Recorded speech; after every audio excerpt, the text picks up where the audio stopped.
Hey everybody, Bigfoot here with Bigfoot Videos. So in today's video, we're gonna get the rest of this dirt out of here. This will be my last dirt haul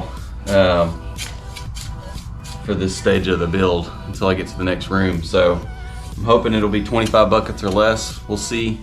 But I'm gonna get it out of here, and then if I have some more energy in me, I'm gonna go ahead and put these two posts in underneath the middle of these beams here behind me and get them on a cement block in the ground. And then that should be it for the day.